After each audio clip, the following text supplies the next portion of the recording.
Cristosal was founded with the work, it was the work of Martin Barona, Bishop Martin Barona, I believe back a long time ago, the late. 25 years. Yeah, 25 years ago.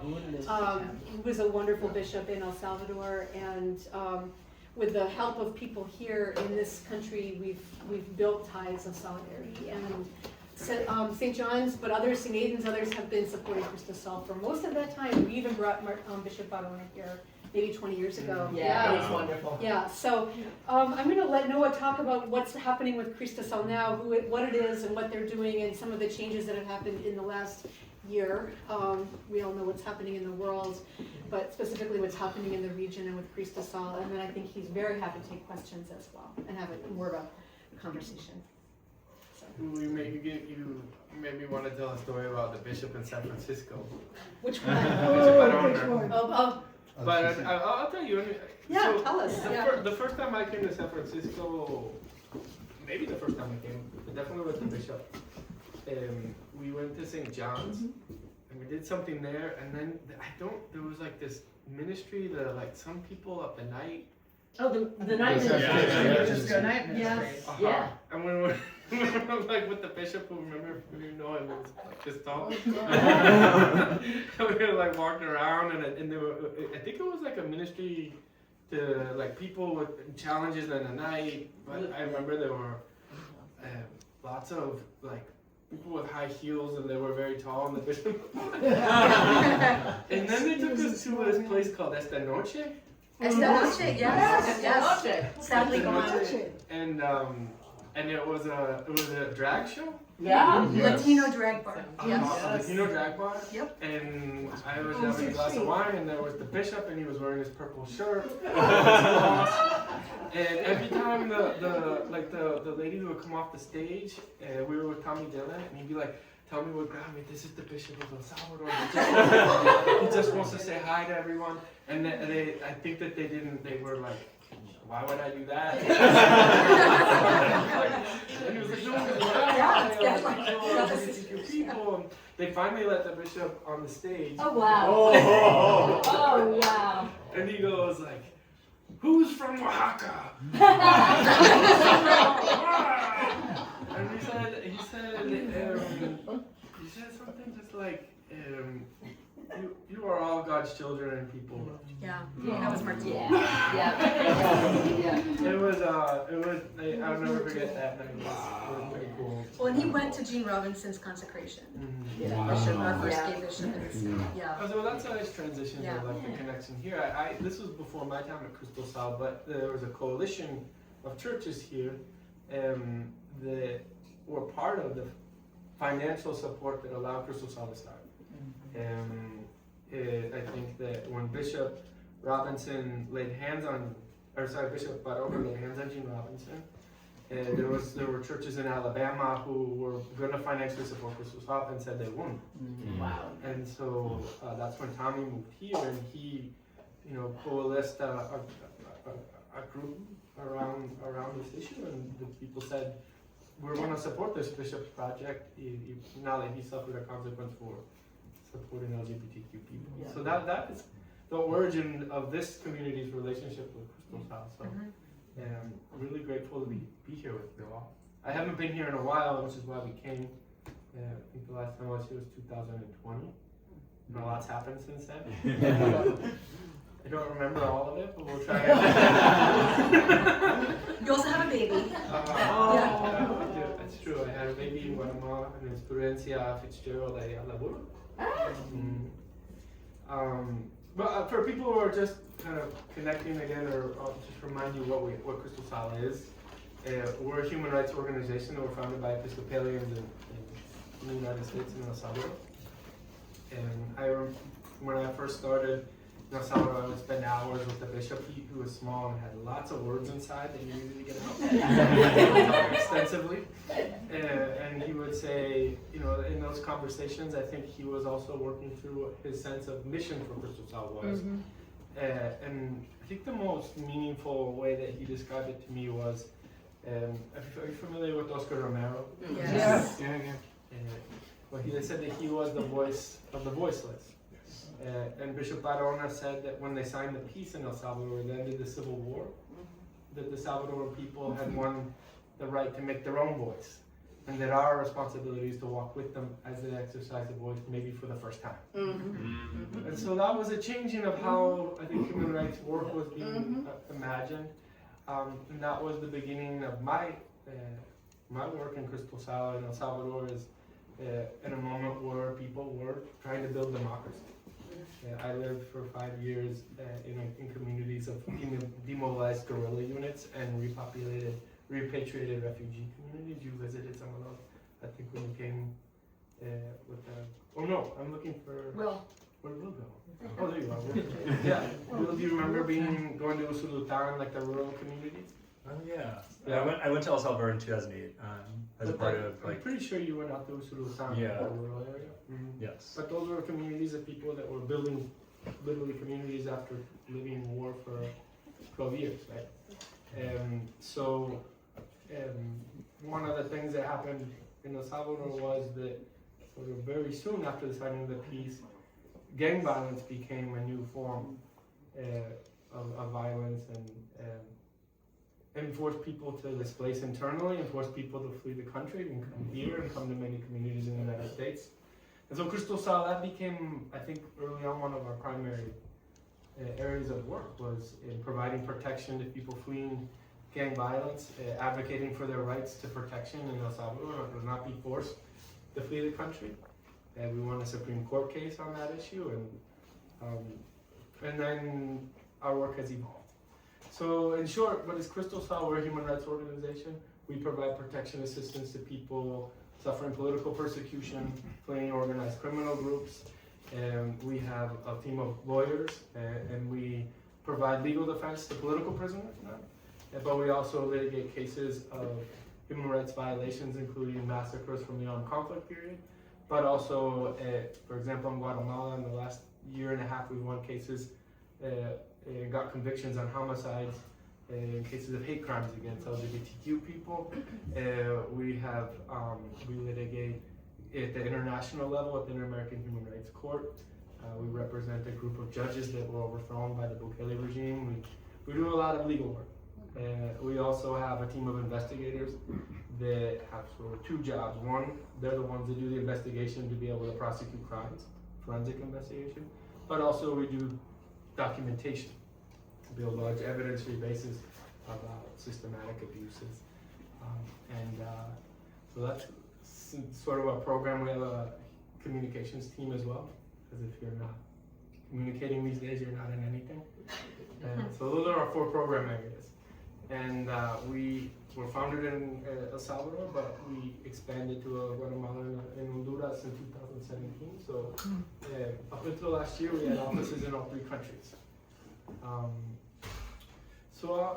That's kind of the background. Come on in. It's all good. I live here. All right with stories. Since when? Get some food. Come on in. Yeah. This is here. Oh, cool. There's Cool. more food over there. All right. Sorry, Dave. Soda. Yeah. So Sarah asked me to try and talk to you a little bit about the last year for us, because it's been a year of a lot of change, a lot of transition. Probably been that way for a lot of people. And I think that probably started, for me at least, in November with the election of President Trump in El Salvador. And one of the very first president to congratulate President Trump on his victory was the president of El Salvador, Noah Bullock. And he tweeted out that he congratulated the president and asked him to cut funding support for democracy and journalism in this country. He didn't say Cristosal, but he pretty much was saying Cristosal. And so, I think the writing on the wall was clear for us pretty immediately. I think, like a lot of people, maybe I spent about 2 days in an existential crisis. And then I realized that the world had changed and we have to change. And that was motivating for me to begin to do things, to rethink. The thing that motivated me specifically was thinking of ourselves as part of the human rights movement we have to rethink how the human rights movement will sustain itself. And it won't be through government grants or USAID funding or things like that. It will have to be through a movement of people who believe about these things, even as the states, the governments around the world withdraw from that space. And so we began to make plans in November to restructure the organization. And what we didn't know is that in January, they would dismantle the entire foreign assistance system. That it would be so massive and affect everyone. We thought maybe it would be just us. So that was the first thing. We had to restructure and let go of about 60% of our staff. And when we did that, we had to think. When we decided to accept funding from the U.S. government, we said that that's money that will help us to scale, to try new things, but it can't be the support for our core. And so it was painful to do, but Cristosal didn't disappear. We just had to remember what our core mission was, and we defined that by 3 words.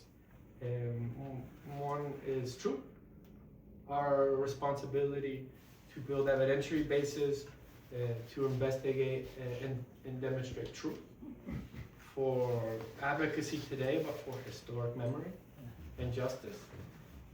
Justice itself, our obligation to assist victims and to help them access justice and protection.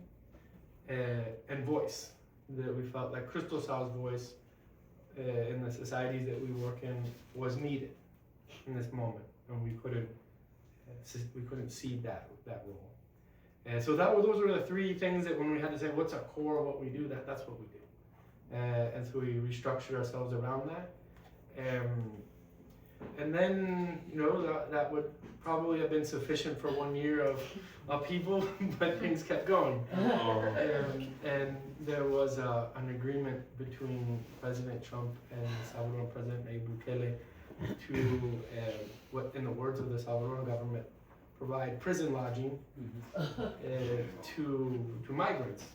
And they sent a plane of 252 Venezuelan migrants to El Salvador's, President Bukele's terrorist confinement center, and 36 Salvadorans. And that was, for us, that was a moment when, there's like this international spotlight of attention that swirls around the world at the speed of light itself, and all of a sudden it was on El Salvador. And for us, that was an opportunity because we had been working on demonstrating systematic and mass human rights violations in the Salvadoran prisons, and all of a sudden the United States government was contracting these very prisons to house migrants. In March of 2021, there was a massacre of people in El Salvador. 90 people were killed in the course of a weekend, which was the product of sort of a rupture in the partnership agreement that the Bukele regime, the president of El Salvador, had with the gangs. He had used the gangs to create the perception of reduced violence in the country and consolidate political support and popularity through a partnership with criminal structures and criminal gangs like the Mara Salvatrucha communicate through violence. So they would periodically have these outbursts. And Bukele that happened on a Friday and a Saturday, and then on Sunday evening he declared a state of exception, which is like an emergency declaration where they suspended due process rights, and the police and the military began to round up people without judicial order, without previous investigations. In the little area that I lived in, and the soldiers came in with a cattle truck and pulled out our neighbors from their beds at 11 o'clock at night, and even check IDs. And so they would begin to do these mass roundups. And the police were, in the military, had to reach quotas of detentions every day. And so that emergency declaration has been in place for 4 years. And in that 4 years, 100,000 people have been detained and disappeared into prisons with no due process rights, with no access to their families. Just in El Salvador. Just in El Salvador, in the state of exception. And so we had that at the time of the agreement with Trump, it wasn't 100,000. I think it was about like 60,000 people had been arbitrarily detained. But we had already built a pretty strong evidentiary base to show that those people, once in prison, were also subjected to systematic torture. They had produced, I think, about 260 deaths that we were able to document at that time. Now we have a database of about 500 people who have died as a consequence of torture in the prisons. So these were the things that we were working on up to this point. And when they make the agreement with the Trump administration, the whole world starts to be interested in the prisons in El Salvador. I tried to go on vacation last April for Semana Santa, and the media, all they wanted to do was talk about the Secot deal and what are the conditions in the prisons. And we began to do advocacy on that. And the president, Bukele, he's very popular, but he had a bad start to last year. The Secot deal, Salvadorans didn't really like it. There was he ordered his legislature to overthrow anti-mining, prohibition on mining in the Catholic Church, and the bishops presented to him like 250,000 signatures of people saying we're not into it. There was a series of things that happened, and the Bukele administration decided in May of last year to start cracking down on human rights defenders. And so there was first they arrested some of our friends from the water rights movement, or the Agua, and then they arrested our colleague Ruth Lopez at her home at 11 o'clock at night on a Sunday, and then they arrested Enrique Anaya, a constitutional lawyer who was defending Ruth on television, and then we started to get other members of our staff who got warned that their names were on lists of people who were going to be arrested. And the police showed up at the house of some of our colleagues, and they would ask questions like, do you have is there water running, or what's the name of the street? But it was a way of letting them know that they knew who they were and where they were. And we started monitoring the houses of our staff. And the president ordered his legislature to impose a foreign agents law, which is like a Russian-style law to control civil society. And by June, it was absolutely clear that Cristosal was a target of the direct persecution, and it wasn't viable for us to continue to operate in El Salvador. So we closed operations and relocated 20 of our staff to Guatemala, and we had to rethink our organization probably for the third time this year. How do we operate from exile? How do we be actors to contribute to the defense of democracy and rights in Guatemala?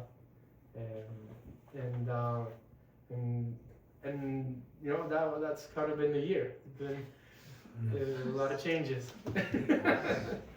So that was a little disorganized how I describe that to you, but Cristosal has had to adapt multiple times in the last year.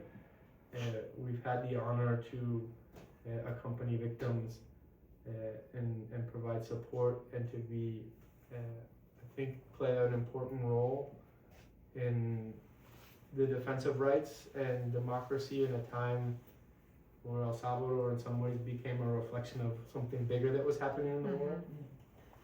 And it cost us, there was a consequence to that, but our staff is motivated still to keep going. And a lot of that also is because of the network of support that we have in people like you all. They tried to take away or close our operations by taking away grant funding, and it didn't work. And they tried to put our people in jail, it didn't work. They forced us into exile, it didn't work. And here we are. And that's one of the things that I think, there's a lot of, there can be a lot of pessimism maybe about how things are in the world these days. And I find I draw a lot of strength from when I hear women, mothers mostly, of people who have been disappeared. And they say, we won't stop. We won't stop looking, we won't stop demanding justice until we hold our relatives in our arms. And so the defensive right is cute, it's nice, but when you become a victim of violations, when you've lost rights, it's not an option anymore to continue. You have to. Your life and freedom, or those of your relatives, depend on it. And so that's why we feel like we can't stop. And so. Your baby. Same age as your baby. So that's what we're here for, and maybe I'll just stop there, pause there, so open up the discussion maybe, any questions or comments. Yeah, thank you.